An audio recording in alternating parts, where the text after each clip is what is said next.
प्रसार करणारा पूजनीय भिक्खू संघ यांच्या प्रती पंचांग प्रणाम व उपस्थित सर्व श्रद्धावान बौद्ध उपासक उपासिका आपल्या सर्वांना सविनय जय भीम। या ठिकाणी कालकथित श्रीपद तावजी कांबळे यांचा प्रथम पुण्यस्मरण दिन आपण साजरा करत आहोत। हा पुण्यस्मरण दिन आपण पूर्णपणे बौद्ध परंपरेनुसार बुद्धाने जे काही आपल्याला तत्वज्ञान दिलेलं आहे, बाबासाहेबांनी जो काही आपल्याला विचार दिलेला आहे, त्या विचाराला त्या तत्वज्ञानाला अनुसरून आपण हा विधी या ठिकाणी केलेला आहे। बऱ्याचशा वक्त्यांनी आपलं मनोगत व्यक्त केलेलं आहे। चळवळीच्या संदर्भात किंवा संस्काराच्या संदर्भात या ठिकाणी बरेच जण बोललेले आहेत। सरांनी आताच सांगितलं की बाबासाहेबांचा आपण फोटो लावला आणि आपण कोणाला स्मरणात ठेवतो। बाबासाहेबांचा आपण या ठिकाणी फोटो का लावला, थोडक्यात तुम्हाला मी एक उदाहरण देतो की बाबासाहेबांच्या जन्माच्या आधी आम्ही या धर्तीवर होतो, आम्ही आमचं आयुष्य व्यतीत करत होतो, जगत होतो, पण जगण्याची पद्धत वेगळी होती।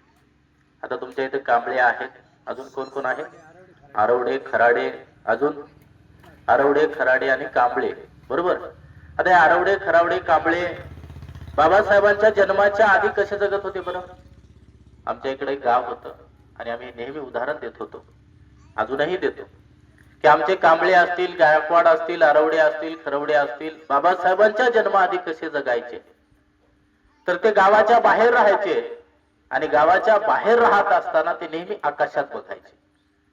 आकाशात बघायचे आणि आकाशात बघत असताना ते निरीक्षण करायचे की आकाशात काहीतरी आहे का, कुठं काही आहे का। एखाद्या वेळेला मग त्यांना पक्षी आकाशात दिसायचे आणि ते पक्षी असे गोलगोल गोलगोल फिरायचे आणि ते गोलगोल फिरणारे पक्षी त्या लोकांना दिसल्याच्या नंतर त्यांच्या लक्षात यायचे की काहीतरी आहे, काहीतरी आहे। आणि मग काहीतरी आहे असं त्यांच्या लक्षात आल्याच्या नंतर ते धावत पळत तिथं जायचे आणि तिथं गेल्याच्या नंतर काय दिसायचं तर मेलेले जनावर। काय दिसायचं? मेलेलं जनावर दिसायचं। आणि मग आमचे कांबळे असतील, आरवडे असतील, खरवडे असतील, गायकवाड असतील, कोणी असतील, भालेराव असतील, जे काही आमचे लोक असतील, आमचे बंधुभाऊ त्या काळचे असतील, ते त्या जनावरावर तुटून पडायचे। कशासाठी तर खाण्यासाठी। त्या काळामध्ये आम्हाला खायला सुद्धा काही नव्हतं आणि मग त्याच्यावर तुटून पडायचे। तुटून पडल्याच्या नंतर ते कापायचे, तोडायचे, घ्यायचे आणि घरी जाऊन शिजून खायचे। अशी आमची परिस्थिती होती। आणि ते कापत असताना, ते तोडत असताना बाजूला कुत्रे सुद्धा असायचे। आमचे कांबळे, आमचे गायकवाड त्या कुत्र्याला हाणायचे, पण ते कुत्र काय ऐकत नसत, कुत्र काय ऐकत नसत। जसं आमच्या कांबळेने त्याला आवाज दिला हाड, की ते म्हणायचे वाव वाव।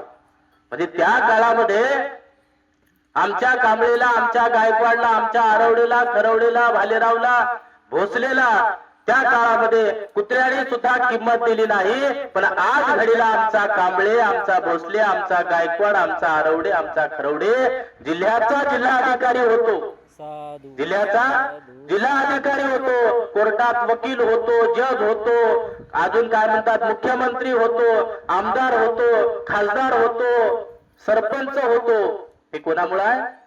बाबासाहेबांमुळे। आणि म्हणून त्या बाबासाहेबांचा फोटो आपण या ठिकाणी लावतो। का लावतो बाबासाहेबांचा फोटो आपण या ठिकाणी? कारण त्या बाबासाहेबांनी आमच्यासाठी काहीतरी केलेलं आहे। जर कदाचित बाबासाहेबांनी आमच्यासाठी केलंच नसतं तर बाबासाहेबांना कोणी विचारलं असतं का? कोणीच विचारलं नसतं। आपल्याला माहितही नसतं की बाबासाहेब होता का, भीमराव होता का, कोण होता, आपल्याला माहित असतं का? नाही। पण आज त्या बाबासाहेबांचं कर्तृत्व पाहून भारताच्या बाहेर कितीतरी देशामध्ये त्यांची जयंती साजरी होते, त्यांची जयंती साजरी होते। या देशाचा पंतप्रधान असेल, या देशाचा मुख्यमंत्री, जे काही आमदार, खासदार, मंत्री, संत्री असतील, बाबासाहेबांचं नाव घेतल्या बगैर त्यांची डाळ शिजत नाही। शिजते का? नाही शिजत। कुठलंही काही असू द्या, मोर्चा असू द्या, आंदोलन असू द्या, उपोषण असू द्या, काही असू द्या, बाबासाहेबांचं नाव घेतल्या बगैर काहीच होत नाही।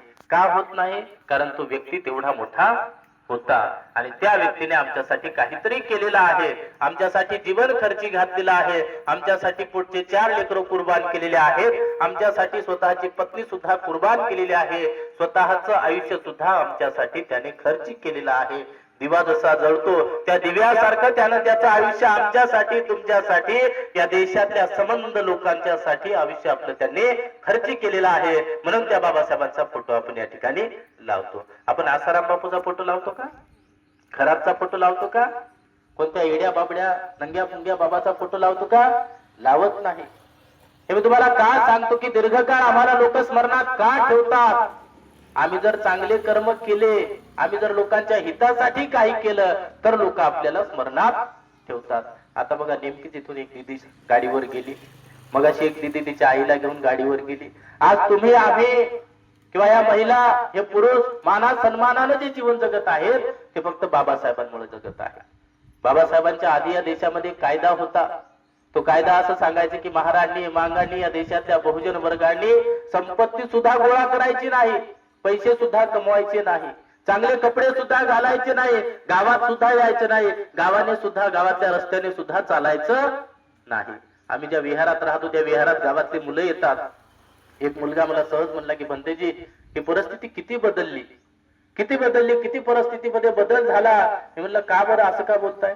तर ते सांगत होता की जेव्हा मी लहान होतो तेव्हा माझा आजोबा जेव्हा गावातून जायचा तर गावात जायच्या आधी चप्पल उचलायचा आणि हातात घ्यायचा आणि मग त्या गावातून जायचा आणि गाव पार केल्याच्या नंतर चप्पल ठेवायचा आणि मग ती पायात घालायचा. अशी परिस्थिती होती. पण आज आम्ही 3-3 हजाराचे बूट घालतो, 10-10 हजाराची आज आमच्या महिलांच्या अंगावर साडी आहे की नाही? कितीतरी सोनं आमच्या महिलांच्या आज गळ्यात आहे, पायात चप्पल आहे, हातात फोन आहे की नाही? कोणामुळे आहे? त्या बाबासाहेबांमुळे आहे. म्हणून त्या बाबासाहेबांचा फोटो आपण या ठिकाणी लावतो. म्हणजे जे लोक आमच्यासाठी काहीतरी करतात त्याच लोकांचा फोटो आम्ही लावतो किंवा त्याच लोकांच्या आठवणी आम्ही स्मरणात ठेवतो. त्याच्यानंतर बघा एक उदाहरण तुम्हाला सांगतो. आम्ही लक्षात कोणाला ठेवतो? आम्ही दीर्घकाळ स्मरणात कोणाला ठेवतो? चांगल्यालाही ठेवतो आणि वाईटालाही ठेवतो. बाबासाहेबांच्या विरोधामध्ये 1952-54 ला एक व्यक्ती उभा राहिला निवडणुकीला. भंडारा जिल्ह्यामध्ये त्या व्यक्तीचं नाव होतं भाऊराव बोरकर. हा भाऊराव बोरकर नावाचा व्यक्ती बाबासाहेबांच्या विरोधामध्ये निवडणुकीला उभा राहिला आणि निवडणुकीला उभा राहिल्याच्या नंतर त्याने निवडून आला. आता तुम्हाला सध्याची परिस्थिती माहित आहे. निवडून येण्यासाठी लोक काय काय करतात. आम्ही अशी चर्चा ऐकतो की एका मताला 5,000 देतात, 10,000 देतात. त्या काळातही बाबासाहेबांच्या विरोधात निवडून यायचं म्हटल्याच्या नंतर असं काही झालं असेल आणि तो 4थी-5 व्यक्ती बाबासाहेबांच्या विरोधामध्ये उभा राहिला आणि निवडून आला. निवडून आल्याच्या नंतर एक दिवस असा प्रसंग आला की त्याचा ऍक्सिडेंट झाला, अपघात झाला आणि त्या अपघातामध्ये त्याचे शरीराचे तुकडे तुकडे झाले आणि मग त्याचे जे काही सहकारी होते त्या सहकार्यांनी ते शरीराचे तुकडे टोपल्यामध्ये भरले आणि त्याच्या घरी घेऊन गेले. घरी घेऊन गेल्याच्या नंतर काय केलं तर दरवाजा वाजवला आणि दरवाजा वाजवल्याच्या नंतर त्याची आई बाहेर आली आणि आई बाहेर आल्याच्या नंतर याने सांगितलं की आई तुझा भाऊराव बोरकर मेला.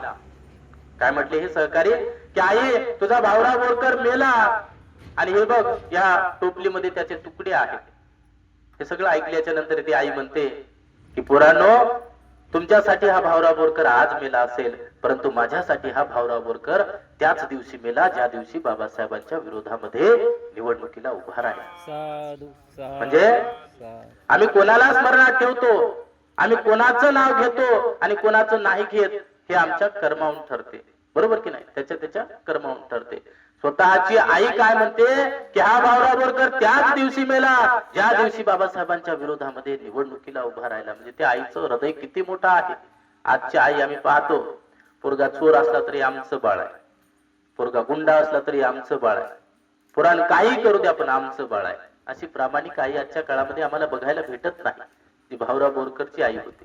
त्या गद्दाराला काय म्हणते की तो गद्दार आहे, जिवंत असताना तो माझ्यासाठी मेला. का मेला? कारण बाबासाहेबांच्या विरोधामध्ये निवडणुकीला उभा राहिला. आज घडीला सध्याचं वातावरण खूप वेगळं आहे. बाबासाहेबांचे लोकांनी तुकडे पाडले, बाबासाहेबांना खाटकासारखं लोकांनी कापून टाकलं. हे बाबासाहेबांचं नाव घेते, ते बाबासाहेबांचं नाव घेते, बाबासाहेबांच्या नावावर सगळीकडं लुटलालूट चालू आहे. ही सध्याची परिस्थिती खूप वेगळी आहे. म्हणून या परिस्थितीमध्ये आपल्याला सजग होणं, सावधान होणं खूप महत्वाचं आहे. आणि सजग होण्यासाठी आपण कामही केलं पाहिजे. या ठिकाणी बौद्ध महासभेचे बरेच कार्यकर्ते आहेत.